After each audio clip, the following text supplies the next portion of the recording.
But they did say right away, they were like, all right, first thing we want to do is get you to SNL. And I was like, I don't want to do that. Really? Why not? From the time I was out here, I was like, I have no interest in SNL. I had too many friends that were like, so some people loved it, but I had enough friends that were like, it's pretty poisonous atmosphere. And I was like, I'm not good. I'm not strong enough. Yeah. And I was, older at the time. I was in my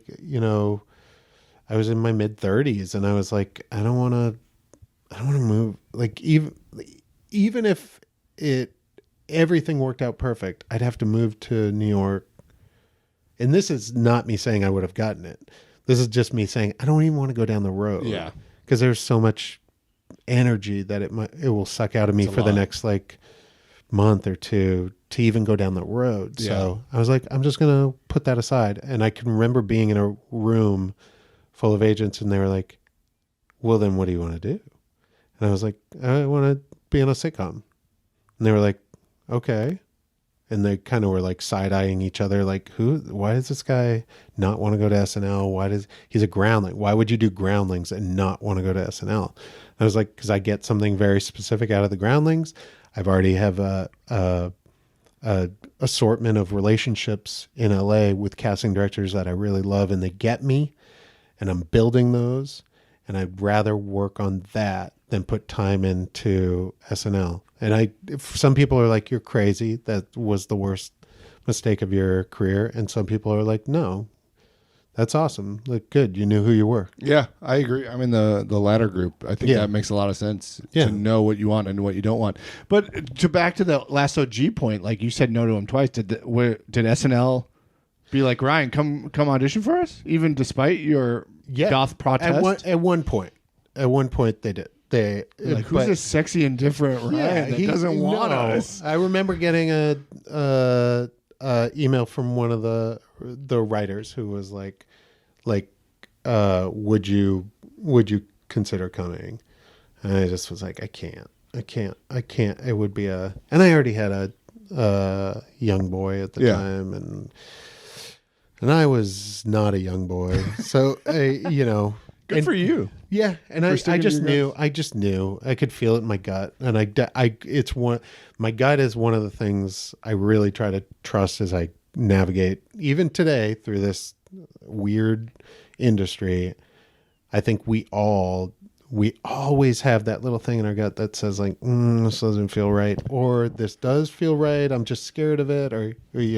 At that point, though, did you worry about saying no? Like, listen to your gut is one thing, but like if I get an Ozempic commercial that pays $400 or whatever, and I'm like, I don't really want to do it, I feel like, if I say no to this audition, that's just going to be karmically bad, because then suddenly I'll stop getting all auditions. So like, have you wrestled with that at all? And in that moment, were you wrestling with that? I think a little bit, but I think, I have, I feel like the relationships I have outweighed that, and the relationships I have with whether other performers or casting directors or anyone in the industry, I'm like, no, I have to trust that they know who I am, and I wouldn't be I want to be happy performing wherever I perform.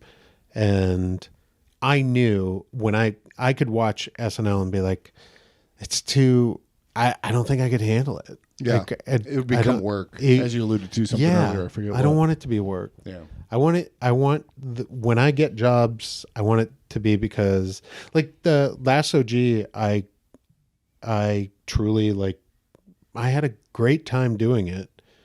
I don't know if it's going to be the pinnacle of my potential, like as a performer, but I had a great time doing it. It came and it was like, I knew that it was going to I didn't even, when I went in for that once, and I remember my agent being like, well, they loved your tape. And then a week later I tested for something else, and I was really disappointed because I didn't get it. And I was like, oh, and he was like, well, the Untitled Tracy Morgan project, which that's what it was called at the time, they still really like you. And I was like, great. I'm glad they like me. And then like a week later, they were like, oh, they're going to test you. I was like, what? I haven't even gone in for producers yet or anything. They're like, yeah, they're all out of New York or something. They're going to test you for that part. And I was like, okay, can I get the sides? Can I get the script of the pilot or whatever? Cause I didn't know anything. The sides for the audition were just a completely, fake scene. Yeah. And they were like, oh no, they're just going to use your tape from the first audition you had to test you.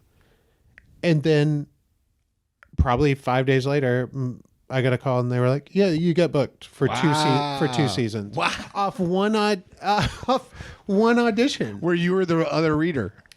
Yes. But I truly think I got that because I was like, yeah, I don't care. Yeah. I'm just free and I agree. And yeah, it doesn't matter.